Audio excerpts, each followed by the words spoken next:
उदय सिंह ने उनकी अधीनता स्वीकार नहीं की। आखिर वो राणा सांगा के पुत्र थे और उन्होंने उदयपुर को अपनी नई राजधानी बना लिया।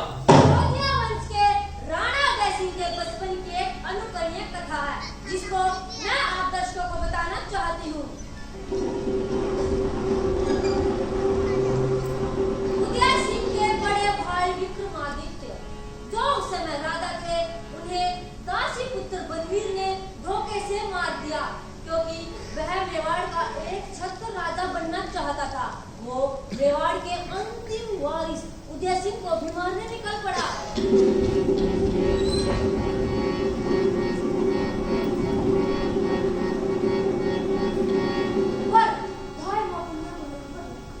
उन्होंने तुरंत अपने पुत्र चंदन को उदय सिंह के पलंग पर सुला दिया और मेवाड़ के एकमात्र वारिस उदय सिंह को कहीं छिपा दिया।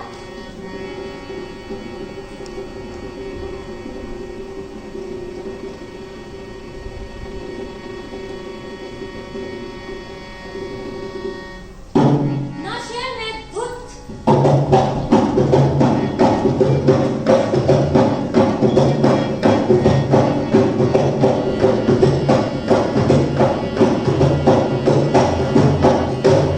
बलवीर ने चंदन को उदय सिंह समझकर मार डाला।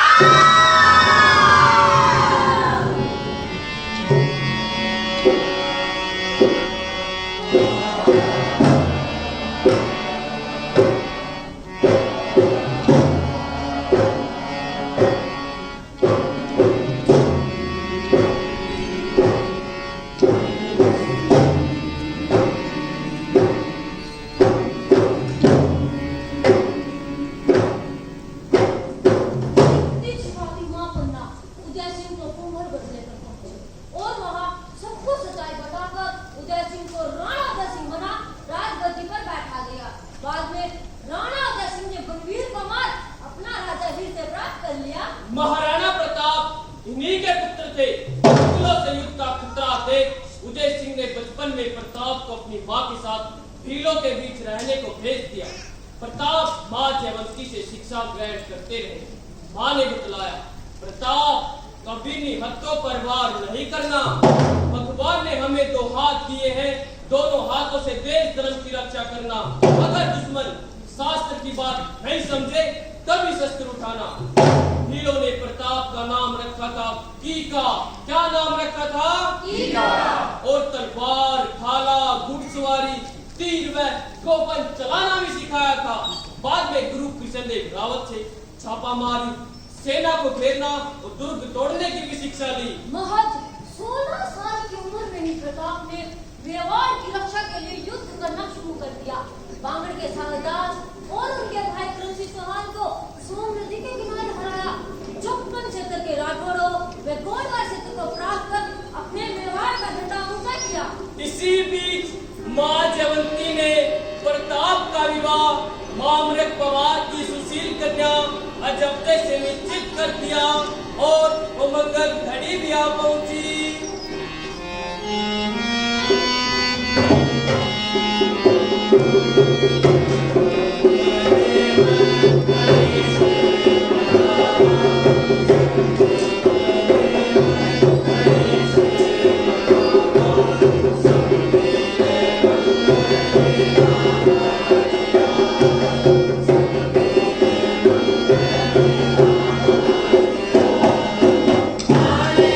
Hare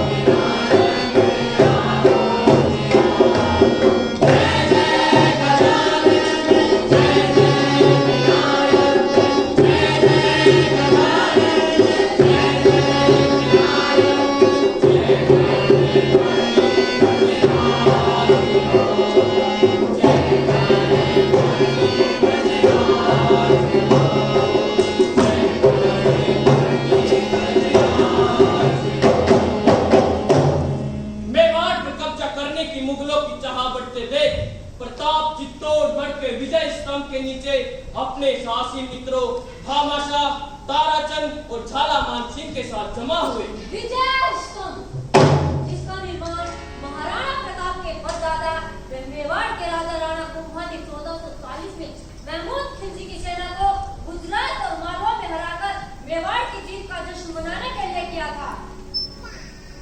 इस विशाल विजय स्तंभ का निर्माण 1440 से 1448 के बीच हुआ था।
प्रताप को राणा प्रताप बनाकर अपना राजा घोषित कर दिया और ये मेवाड़ के लक्षण दिन था।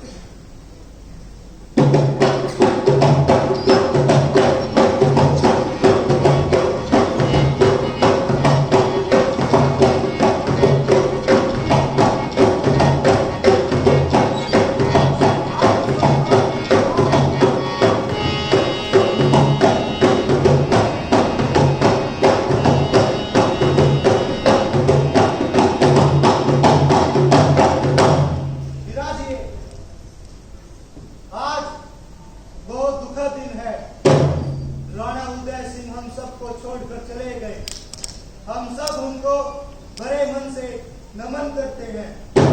पर इस परिस्थिति में मेवाड़ की जिम्मेदारी किसी को तो उठानी ही पड़ेगी। आज शमशान में मंत्री परिषद, युद्ध परिषद, ठाकुर ठिकानेदार, सामंत और सभी वर्गों के नागरिकों की उपस्थिति में यह फैसला किया गया कि अब आप ही मेवाड़ की जिम्मेदारी लें।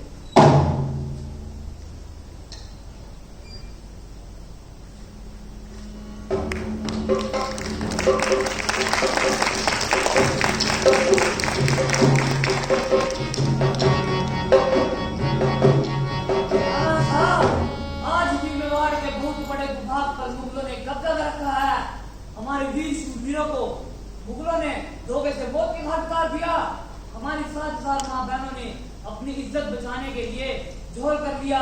हमारा खून उबल रहा है। अगर आप मेवाड़ का नेतृत्व करते हैं तो इससे मातृभूमि और मेवाड़ के सपूतों में जोश भर जाएगा। हम सब चाहते हैं कि आप ये जिम्मेदारी वहन करें। मेवाड़ के वीर योद्धा बब्बर रावल ने अफगानी पठान माओ के साथ बाकायदा शादी की थी और हम सब उन्हीं की औलादे हैं। मैं नौचेरा पठान हाकिम का छुरी अपनी फौज की तरफ से यह फरमान देता हूँ कि ये मेवाड़ मेरा वतन है और इसकी रक्षा करने के लिए मेरी फौज अपनी जान भी कुर्बान कर देगी। महाराणा प्रताप के चरणों में घनी खम्मा। हम बड़े महाराजा के जाने से बहुत दुखी हैं, पर मैं अपनी बीस जाति की तरफ से आपको यह वचन देता हूँ, मेवाड़ की रक्षा के लिए हम भी अपने शरीर की एक एक बूंद लुटा देंगे। मैं बाबा एकलिंग जी की सुन लेता हूँ। जय मेवाड़, जय प्रताप, जय विजयदेव। मैं आप सब लोगों की भावनाओं का सम्मान करते हुए हमारे नए राजा जी से कुछ कहने का अनुरोध करता हूँ। मैं आप सब की बातों से सहमत हूँ। मुगलों से युद्ध निश्चित है, पर हमें अपनी तैयारी के लिए कुछ समय चाहिए। कूटनीति का जवाब कूटनीति से और युद्ध का जवाब युद्ध से दिया जाएगा। आज मेवाड़ का बहुत बड़ा भाग मुगलों ने कब्जा कर रखा है। मैं वीर माताओं का जोहर और सूरवीर सिपाहियों का हमारी आजादी के लिए लड़कर प्राण गंवाना भूला नहीं हूँ। मैं आप सबके सामने यह प्रतिज्ञा करता हूँ, जब तक चित्तौड़गढ़ हमारा नहीं हो जाता, मातृभूमि आजाद नहीं हो जाती, मैं महल प्रवेश नहीं करूंगा। सोने चांदी के बर्तनों में भोजन ग्रहण नहीं करूंगा। घास ही मेरा बिछौना होगा और पत्तल ही मेरी थाल। मैं पिताजी के दिव्य अग्नि पर यह प्रतिज्ञा करता हूँ। जय भीम, जय मेवाड़।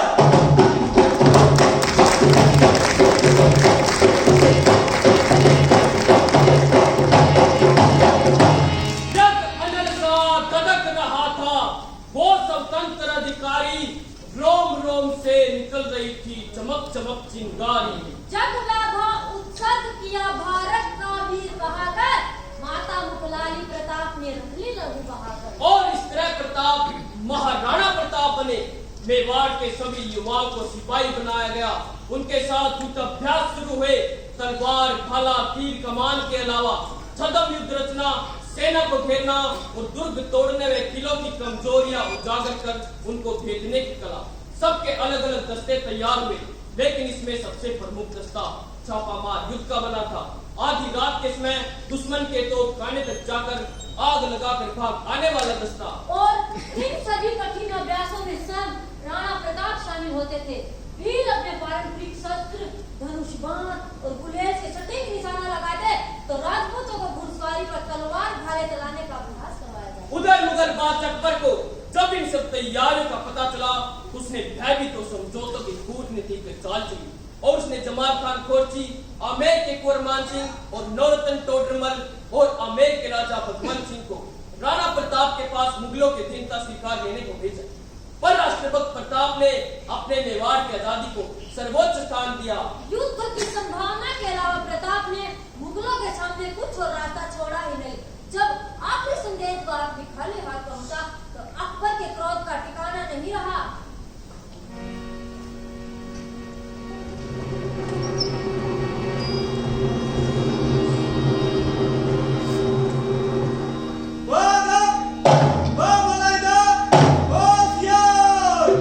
कर्पूर खानदान के दसवों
से हिंदुओं पर लगने वाला जजिया खत्म कर दिया।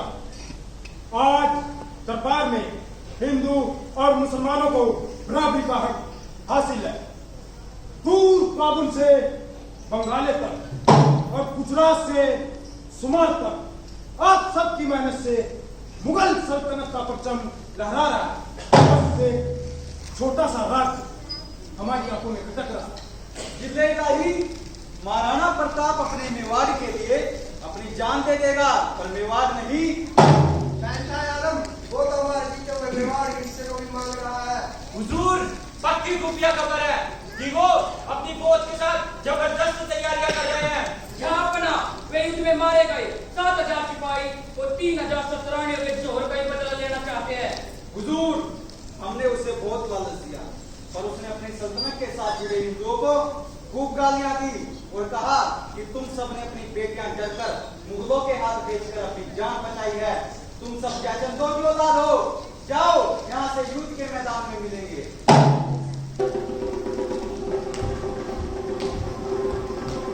महाराणा प्रताप का क्रूर को तोड़ना ही पड़ेगा। इलाही, महाराणा प्रताप ने प्रतिज्ञा लिया है, जब तक पूरा मेवाड़ आजाद नहीं होगा मैं महलों में नहीं रहूंगा, नींद पर ही सोऊंगा और पत्तल में ही खाना खाऊंगा। ऐसे सब शहर की तरह अपने शिकार पर झपकते हैं। हमारी 5,000 फौज को तैयार करो और पूरे मेवाड़ को मुगल सल्तनत का हिस्सा बनाओ। यही एक रास्ता है। आशा पड़ी और मान सिंह की देखरेख में मेवाड़ पर कब्जा करने को फौज कल ही निकल पड़ेगी। जो हुकुम बादशाह सलामत। आओ चलो दरबार में।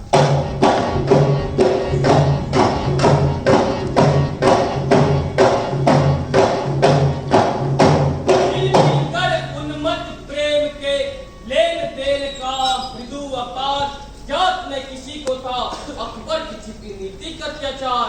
अवसर पाकर कभी विनयनत कभी समर्थन जाता था, नरम सा दिल सा पावक सा कभी गरम बन जाता था। अकबर के चारों पर लोगन के प्रयास विफल रहे, अब युद्ध निश्चित था। इधर मेवाड़ की सेना भी तैयार थी। मुगल सेना ने मांडवीगढ़ पार कर बनास नदी के किनारे मुलेला गांव में पड़ाव डाल दिया। तो उधर मेवाड़ी वीरों ने लोसी में पड़ाव डाल दिया। प्रताप ने मेवाड़ के मैदानी इलाके खाली करवाकर वहां के लोगों को पहाड़ों पर भेज दिया। मेवाड़ की सेना में 36 बिरादरी के सिपाही शामिल थे। मेवाड़ की 3,000 फौज दुश्मनों को टूट पड़ने को तैयार थी। 400 किले ने ऊंचाई पर अपने तीर कमान और तोपों से मोर्चा संभाल लिया था। नौशेरा 1,000 अफगानी सेना के साथ पहुंच चुके थे। जो उनकी प्रचंड गर्मी पड़ रही थी। 18 जून 1576 का ऐतिहासिक दिन ब्याह पहुंचा। हल्दी घाटी जिसकी साक्षी बनी। जब मुगल सेना हल्दी घाटी के संकरे दर्रे से गुजर रही थी तो मेवाड़ी वीरों ने आक्रमण कर दिया। तीनों पत्थरों की बौछारों से मुगल सेना में भगदड़ मच गई। सेना उनके गांव भागी तो दुश्मन ने मारकाट मचा दी। मुगल सेना 8 से 10 कोस तक भागते हुए डेरे में पहुंची। लेकिन तब तक राणा प्रताप की सेना सैकड़ों मुगल सैनिकों को मौत के घाट उतार चुकी थी। जे तक क्या फड़वानल है यह उनकी आग जला दी है, विजय उसी के साथ रहेगी ऐसी बात चला दी है। चेत करो अब चेत करो, चेतक की टाप सुनाई दी। भागो भागो भाग चलो भाले की नोक दिखाई दी। मैं भाला मैं महाकाल मैं पी दूंगा कई रक्त ढाल ले, वीर उधर से मुंड मार मैं कर दूंगा कांटव करार। मैं महाकाल मैं बड़वा दिखा हूँ बाल।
अलग अलग वीर कर रहे थे, जिनमें शामिल थे झालामान सिंह, हाकिम कासूरी और ग्वालियर के राजा राम सिंह तोमर।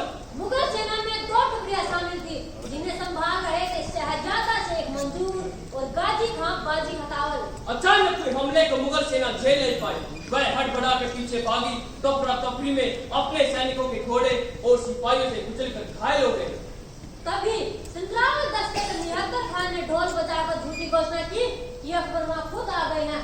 तब उनकी सेना में थोड़ी हिम्मत आई। इस बिखरी हुई सेना को खमनोर के मैदान में इकट्ठा किया गया, लेकिन तब तक नौशेरा 1000 घोड़ों के साथ प्रताप की सेना में आ मिली। भीषण मार काट हुई। मेवाड़ी सैनिक भूखे शेर की तरह दुगने जोश के साथ मुगल सेना पर टूट पड़े।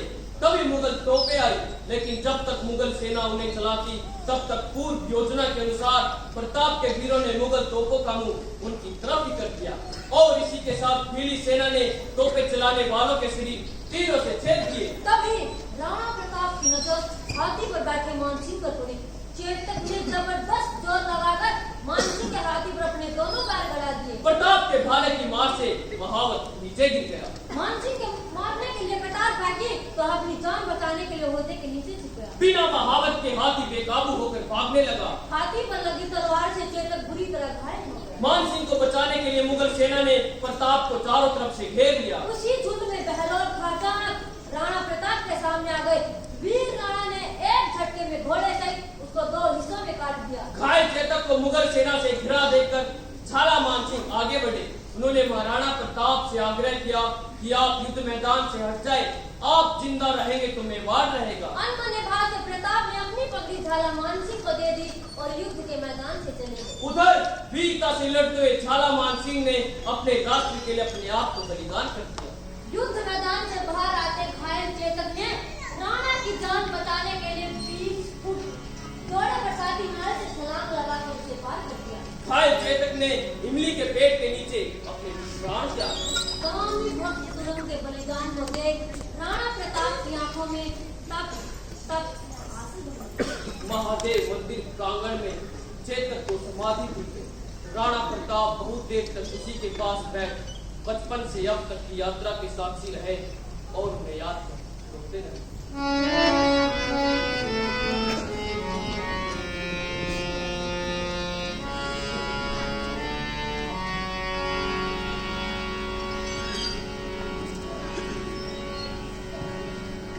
हार गया, मैं हार गया, आज फिर मैं हार गया। समझा प्रतापी तुमको, वो मूर्ख पशु से हार गया। ली थी कसम साथ मेरे अपने मेवाड़ बचाने की, पर मातृभूमि की रक्षा में मुझसे पहले जा मार गया। यशोगान करते गुलाम वो अन्यायी आक्रांत की आजादी का अजय भी अपना जीवन मार गया।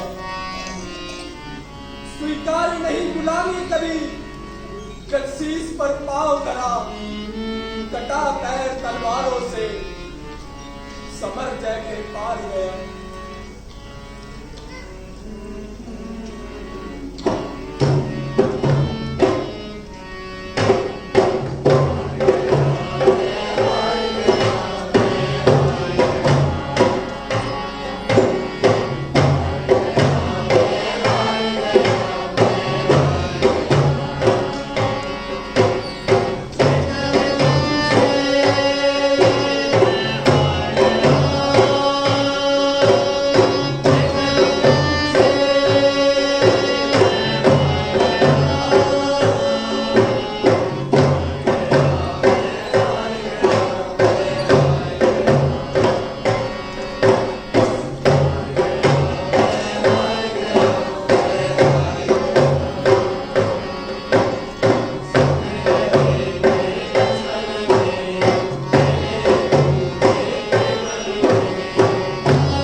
नहीं खेलूंगा। मुझे भूख लगी है, मैं बाईसा के पास जा रहा हूँ। जा। चंपा, तू इतनी सियानी हो गई है। बापू, आपने मेवाड़ की खातिर महल छोड़ दिया, तो क्या 2-4 दिन हम रोटी नहीं छोड़ सकते? मेरी वीर बेटी, जब मेरा मन अशांत होता है मैं तुझसे बात कर लूं, मन शांत हो जाता है। चंपा, चंपा, ले बेटा, रोटी खा ले। माँ, अमर की रोटी? उसे मैं ले आई। बापू की रोटी कहाँ है? ये लो बेटा। बाई माँ, तुम्हारी रोटी? नहीं बेटा, तुम खा लो, मुझे अभी घासों की सूखी रोटी, जब तक शोध का पानी, जब तक जननी हित होगी, कुर्बानी पर कुर्बानी। 2 दिन में मिलती रोटी, वह बेहतरीन की घासों की, कंकड़ पत्थर की सैया, परवाना की आवाज होगी। कन्या की बातें सुनकर रो पड़ी अचानक रानी, राणा की आंखों से भी ऐ विरल बहता था पानी। हाँ सही ना जाती मुझसे भूख की ज्वाला, कल से है प्यास लगी है, हो रहा मीडियम वाला है।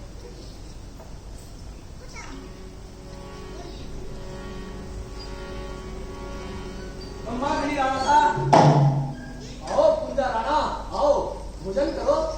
ये लो पापा। ना बेटा, आप भी खाओ।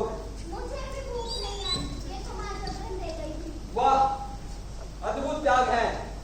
खुद ने रोटी नहीं खाई, फिर भी हमें रोटी दे रही है। जिस परिवार की बेटी के मन में हम सब के लिए इतना सम्मान है, वह परिवार भला कैसे हार सकता है? क्यों राणा साहब? मेवाड़ की आजादी की लड़ाई में आप भी तो शामिल हैं। हम सब मिलकर लड़ेंगे, मेवाड़ जीत कर रहेंगे। धन्य हो, धन्य हो।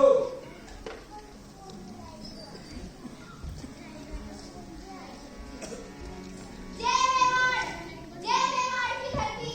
जय भीम, जय मेवाड़। आइए आइए मेरे बचपन के साथी, भामा साहब, ताराचंद, ये क्या ले आए? मेवाड़ की आजादी की लड़ाई में हम भी शामिल होना चाहते हैं। बहुत दिनों से आपके संघर्ष को देखकर मन तड़प रहा था कि हम इस युद्ध में क्या कर सकते हैं। इतने दिनों से आप हमारे साथ लड़ ही तो रहे हैं। जिस सेना के सेनानायक का परिवार घास की रोटी खाकर मेवाड़ के लिए लड़ रहा हो, तो हम है ही क्या पूजा? हाँ, और ऐसी हालत में सेना कैसे बनेगी, कैसे युद्ध होगा, यह सोच सोचकर हम तड़प रहे थे। तभी तो आप लोग बहुत दिनों से आ नहीं रहे थे। आदि तीर्थंकर प्रभु महाराज और एकलिंग की कृपा से हम वह कर पाने में समर्थ हुए जिसकी इच्छा हमारे मन में ही है। यह थोड़ा सा धन मेवाड़ की आजादी की लड़ाई में समर्पित है। ये तो आपका बड़प्पन है मित्र भामा साहब, जो आप इतने सारे धन को थोड़ा सा कह रहे हैं। नहीं भामा साहब, आप मेरे बचपन के मित्र हैं। इसका अर्थ यह तो नहीं मैं आपकी कहीं कमाई रख लूं। राणा साहब, यह धन तो मेवाड़ का ही है।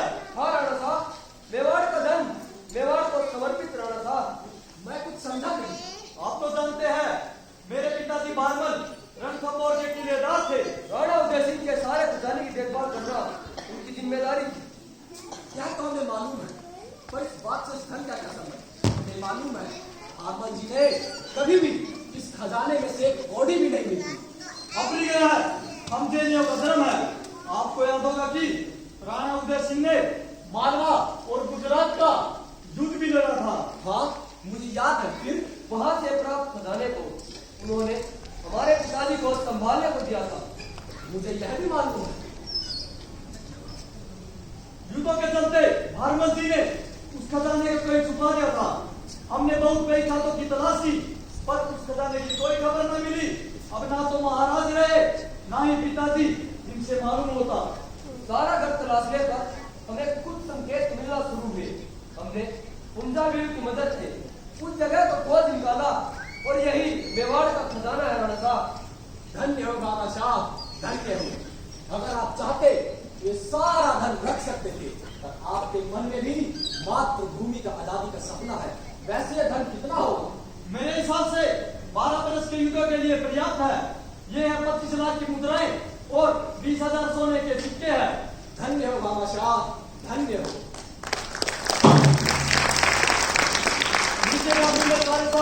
आपकी प्रतीक्षा करे, चलिए।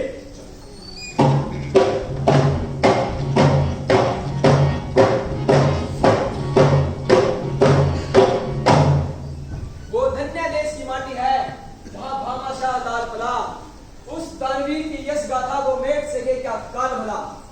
धन्य हो मेवाड़ की धरती जहाँ ऐसे दानवीर भामाशाह जन्मते हैं।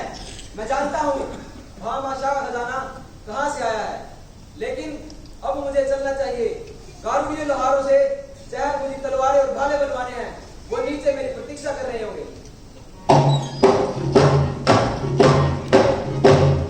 भामाशाह के उस धन से राणा प्रताप ने फिर से सेना इकट्ठी की। कुंजा भील की युद्ध नीति के अनुसार छापामार युद्ध की तैयारियां शुरू कर दी। अकबर की सेना परेशान थी। उन्हें पता ही नहीं चलता था कब वे लोग आते, कब खजाना और बारूद लूट कर चले जाते थे। जंगलों में राणा प्रताप की सेना ने छापामार युद्ध में इतनी योग्यता हासिल कर ली कि उनका एक भी सैनिक घायल नहीं होता था। अकबर को हमेशा इस बात का मलाल रहा कि वह छोटी सी रियासत मेवाड़ को अपना गुलाम नहीं बना पाया। उस धन से एकजुट हुई सेना को लेकर प्रताप फिर से आजादी के लिए लड़ने चले। अब उनके साथ भामाशाह और युवा पुत्र अमर सिंह भी था। अमर सिंह अपने पिता की तरह बलवान और साहसी था। आधी रात के समय दुश्मन के खेमे में जाकर छापामार युद्ध शुरू किया और मुगलों के थानों को लूटना शुरू कर दिया।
अमर सिंह की ताकत का अंदाजा इसी बात से लगा सकते हैं, जब उसने अपना भाला सुल्तान खां पर फेंका तो वह घोड़े से जमीन पर गिरकर तड़पने लगा।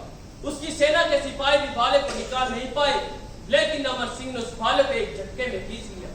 राणा प्रताप ने उसके मरने की हालत देखकर उसको पानी पिलाया और उसने अपनी खामोश आंखों से शुक्रिया कहा और मर गया। पर राणा प्रताप ने दिवेर जीत लिया। 15 अक्टूबर 1576 अकबर ने फिर जगन्नाथ कछुआ को हमले के लिए भेजा, लेकिन राणा प्रताप ने इसे बुरी तरह खदेड़कर चित्तौड़गढ़ और मानवगढ़ पर अपना अधिकार जमा लिया। अपने सरदारों की नाकामी देख अकबर खुद राणा प्रताप को ढूंढने निकला। 3 महीने तक खमनौर के बादशाहबाग में डेरा जमाया, लेकिन वह राणा प्रताप को ढूंढने में नाकाम रहा। वह निराश होकर वापस दिल्ली लौट गया। लेकिन उसके दिल में मेवाड़ के रणवीर प्रताप का कांटा रह रहकर चुभने लगता था। अक्टूबर 1577 से 1579 के बीच उसने अपने सेनापति शाहबाज खां को प्रताप को जिंदा या मुर्दा पकड़ने के लिए भेजा। लेकिन अकबर को हर रोज बुरी खबरें मिलती रही।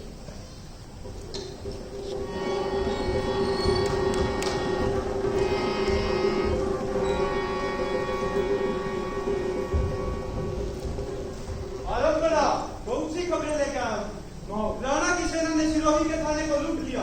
क्या बकते हो? शाहबाज खां को कहो तुरंत मेवाड़ रवाना हो जाए। मुझे किसी भी हालत में वहां रहना, जिंदा या मुर्दा चाहिए, तुरंत निकले। शांति चाहता हूँ हुजूर, पर खबर बहुत ही बुरी है। कहो। राणा की सेना ने ईडर के थाने को बर्बाद कर हमारे थानेदारों को मार मेरपुर पर हमला बोल दिया है। और तो और उसने पामरों को भी जीत लिया हुजूर। अब हो गया, हमारी सेना पहुंची पर कुछ नहीं कर पाई और कुंभलगढ़ भी हाथ से चला गया। ये क्या हो रहा है? कोई कहता है आबू में, कोई कहता है मेरपुर में। एक तिनके के बराबर छोटा सा राज इस पूरे आलम के शहंशाह को चुनौतियां दे रहा है और तुम नाकारा लोग उसे पकड़ नहीं पा रहे हो। आलम पना, वो तो हर बार भाग जाते हैं। हमने बहुत कोशिश की हुजूर। कोशिश नहीं मान सिंह, मुझे शिकार चाहिए, शिकार। इस दरबार में राणा का सर चाहिए। आसफ खां, तुमने भी बहुत डींगे मारी थी कि तुम एक हफ्ते में सो ढूंढ लाओगे, पर क्या हुआ? उसने हमारे 36 थाने जीत लिए और तुम चूड़ियां पहनकर बैठे हो। निकल जाओ यहाँ से और खबरदार मेरे दरबार में पाँव गिरफ्तार। हुजूर, हम तो चुप, निकल जाओ यहाँ से। अब खाना कहो, मुझे राणा प्रताप जिंदा मुर्दा चाहिए। आज ही अपनी सेना लेकर निकल पड़े, जाओ।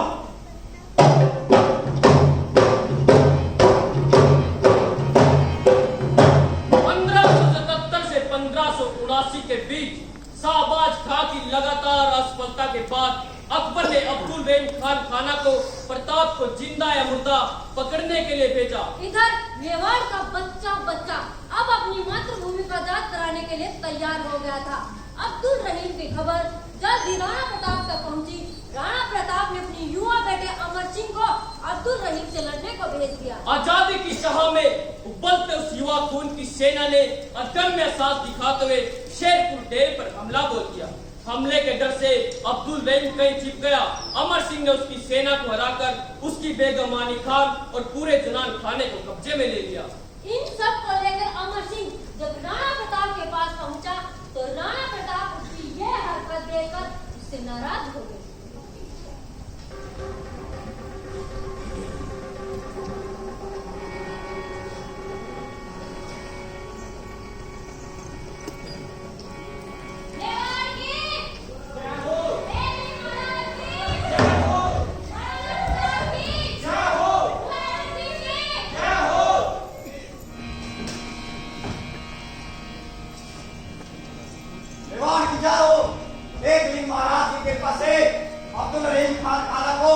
उसके डेरे में ही हरा दिया। यह राम का खजाना। शाबाश अमर सिंह, शाबाश। मुझे तुम्हारी वीरता पर गर्व है। ये लोग कौन है? उसी दुश्मन का परिवार है। ये क्या कह रहे हो अमर सिंह?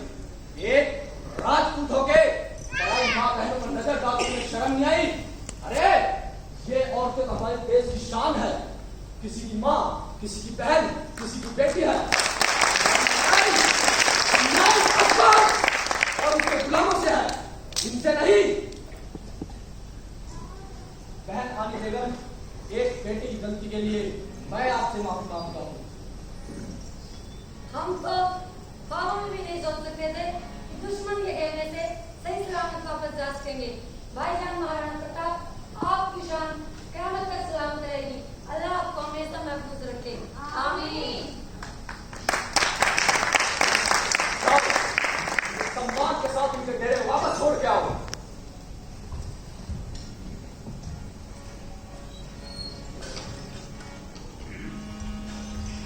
मुझे क्षमा कीजिए बहन, आइए माँ के आपके डेरे में छोड़ कर आता हूँ।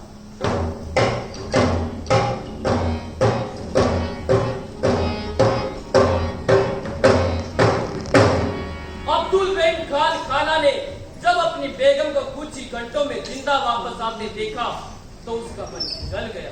उसने राणा प्रताप को जी भर के दुआ दी और फिर खुद हरि भक्ति में लीन हो गया।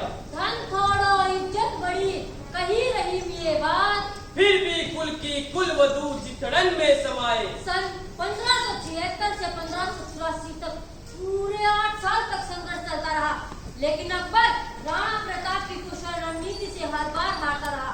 इस संघर्ष के काल में राणा प्रताप ने कुंभलगढ़ और आवरगढ़ को अपना केंद्र बनाया तथा आवरगढ़ को नई राजधानी बनाया। 1585 से 1579 तक पूरे मेवाड़ पर महाराणा प्रताप ने नए निर्माण कार्य शुरू किए।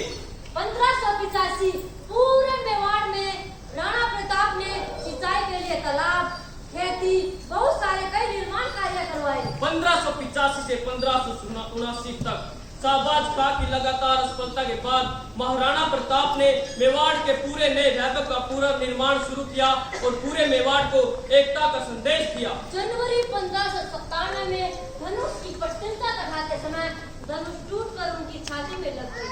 बहुत इलाज के बाद भी आखिरकार जनवरी 1597 में उनकी आत्मा स्वयं एक लिंग में विलीन हुई। राणा प्रताप की मृत्यु की खबर आग की तरह पूरे मेवाड़ में फैल गई। लाखों लोग दर्शन को आने लगे। पुत्र अमर सिंह ने चावड़ से 3 किलोमीटर दूर पंडोली के तालाब पर अग्नि संस्कार किया। पवित्र चिता की उठती लपटें पूरी मेवाड़ की गौरव गाथा सुना रही थी। लोगों की आंखों से बहता दरिया उनके संघर्ष की दास्तां कह रहा था। आकाश में विलीन होता चिता का धुआं उनके नश्वर शरीर के आत्मकथा को समूचे आकाश पर अंकित कर रहा था। यह आभा सदैव प्रकाशित रहेगी। जय मेवाड़! जय राणा प्रताप!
सागर वर्मा